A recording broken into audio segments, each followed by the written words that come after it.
What's up, guys? Mox Tactical back with another unboxing review for you. This is an item that took way too long to ship, frankly. I waited and waited and waited for this thing to come, but I knew I got my order in on time, so hopefully it's the right color. I know the color I ordered sold out almost immediately, but luckily I think I got one. And then after that, there was another color version, was the only version available of this knife online for a while. And then that sold out.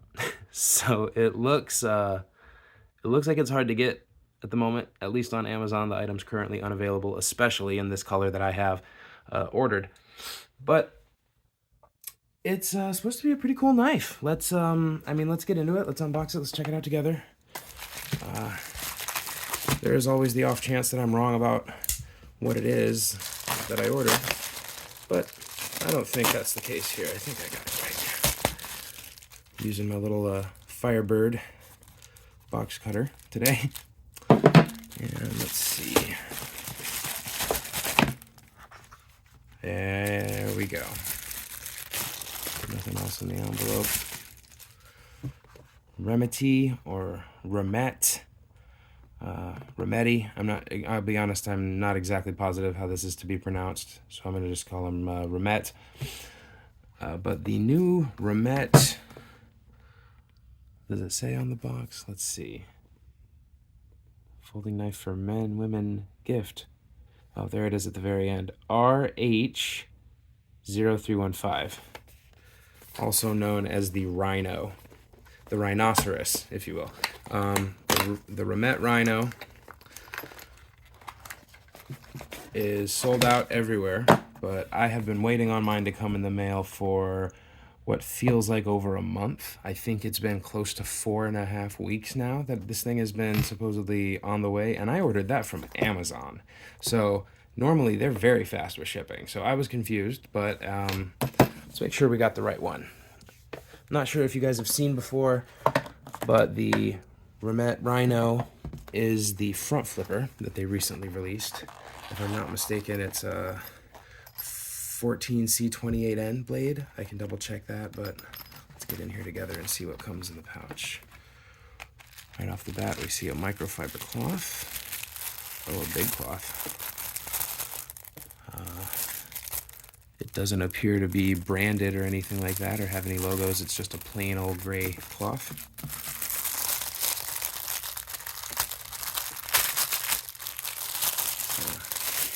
Might as well put it to use. Lay that out. See what else we get in here. Looks like we get a specialty tool of some kind, an Allen key.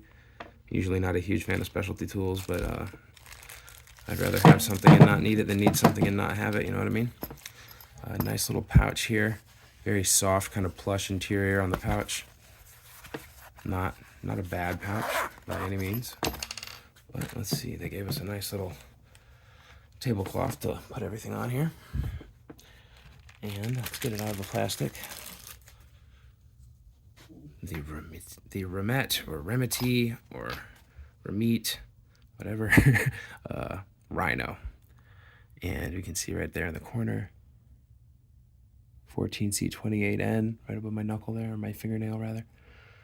Black micarta, denim micarta, or linen micarta, I think, handles. And let's take a look. This is supposed to be a button lock, front flipper, thumb stud. So let's try and give it a front flip. Oh, wow. Okay. Feels a little sticky out of the box. The thumb stud, yeah, the thumb stud deployment is snappy. It's much better at the moment. It's oops. I think I got a little oil in my hands there. This thing is a little greasy out of the box. Let's see. Let's put this microfiber cloth to good use. Try and clean this puppy off a little bit. Don't want to drop it on anybody. Don't want to have a repeat of the Kershaw incident where the Kershaw fatback slipped out of my hands. It landed on my unprotected foot from about a 2-foot drop and it landed point down straight into my freakishly tattooed foot. And yeah, it poked my tattoo right in the face. Right in the face. Caught him right here. Bing. And I was bleeding, bleeding, bleeding. Almost thought I needed stitches. So we have to be careful with this. Don't want any greasy knives that'll slip out of your hands. Always make sure you wipe off all the excess oil. And also make sure you don't tattoo your feet.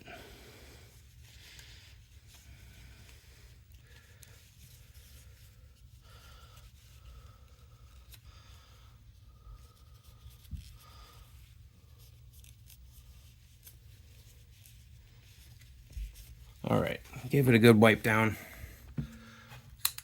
The bearings may still need to oil up a little bit, but for the most part, I mean, you can get a good look. It's got a little fuller groove in here. I'm not sure exactly what that's for. I guess you can use it. Can I use it to flick? It's got a pretty strong detent, guys. It's hard to get it to obey unless you're using the thumb stud. But let's see. I mean, ergonomically, it feels great. It feels very fantastic in your hand. You feel very dangerous, like it's a very sturdy extension of your hand. And yeah, I mean, it's made of the stone washed 14C28N steel.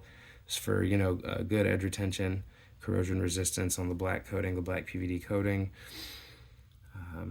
I think closed, it's like 4.17 inch is what I read. But the ergonomics on the handle are very good. You know, for a button lock, Jesus, something's wrong with this detent, guys. It's too snappy, or it's too sticky, rather. I should be able to press the button lock and have the knife release.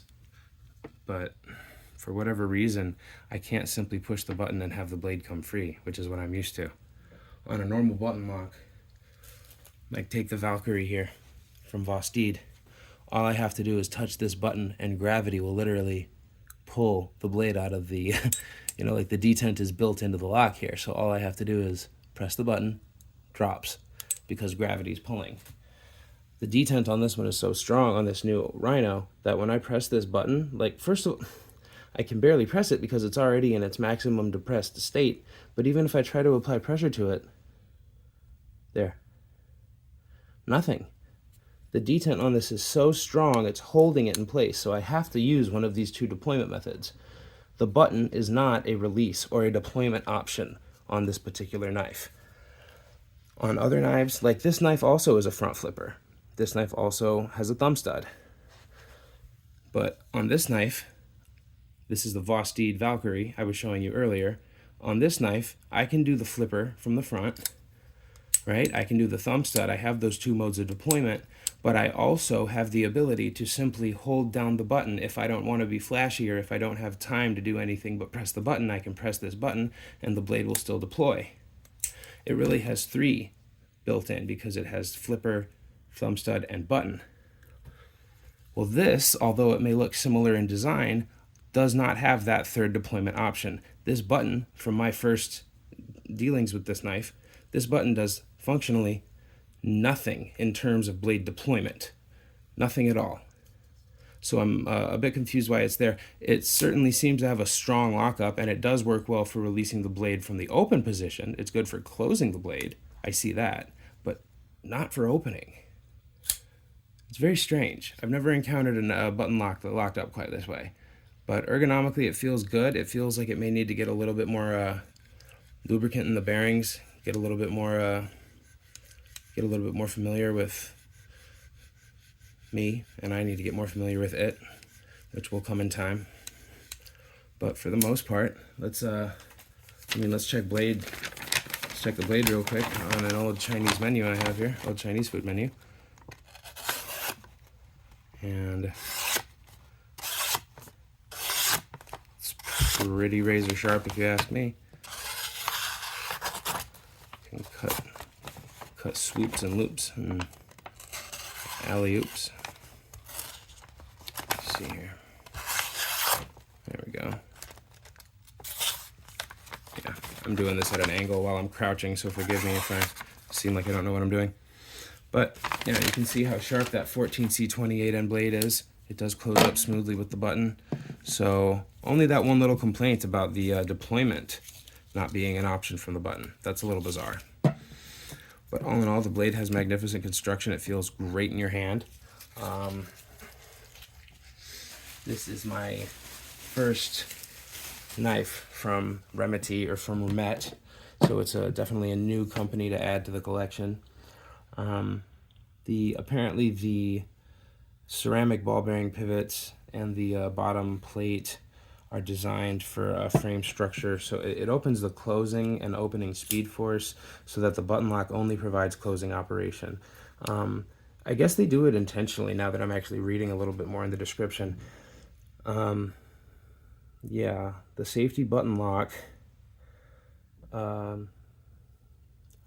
only provides closing operation, thus preventing the knife from being accidentally opened in the pocket. Oh, so they don't trust me to not press the button in my pocket. So that's what it is. It's like a pocket knife deployment safety measure. So I guess that's why it's there. Although I can tell you I've carried this Valkyrie multiple times and I've never accidentally pressed the button. And even if I did, the blade would open about that far maximum, and then get pushed back closed. But I understand. I guess that makes sense. I wasn't aware they'd actually done that intentionally. But regardless, I will have to lubricate these bearings a little bit more, get this knife a little bit more familiar with. Man, that front flip is not as exciting as I thought it would be. They call it the Rhino because it's supposed to have this like horn shape in the front. But man, that's not much of a horn. That's more of a little nubbin. It's a tiny little nub. So I got to figure out how to manipulate that nub in a way that, oh man, I feel so bizarre. Like I have to do it in slow-mo to figure out where the thumb goes and how I flick. I'll have to give it some wrist action as I do it. Otherwise, it's just not gonna like be consistent.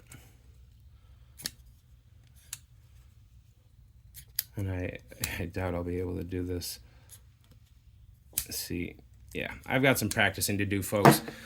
Some of these, I want you guys to know I'm going to be circling back on for what I'm calling long-term reviews after I've had a knife in my pocket for a few months.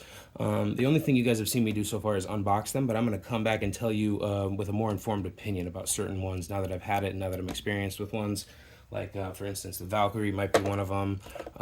There are going to be some that I come back to talk about again. I do want to also apologize for the lack of videos. I haven't been posting nearly enough. I've been recording videos like crazy and storing them up in my gallery, but editing them and posting them has been a bit of an issue with my work schedule lately. But I want you guys to know that videos are coming. More videos are coming and coming soon.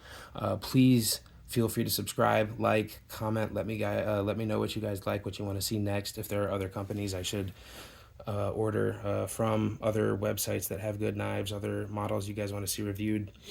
I do have a couple good ones, you know, coming in the mail soon. A couple new videos will be out soon. So, yeah, keep your eyes out, and I appreciate your guys' support. Have a good one.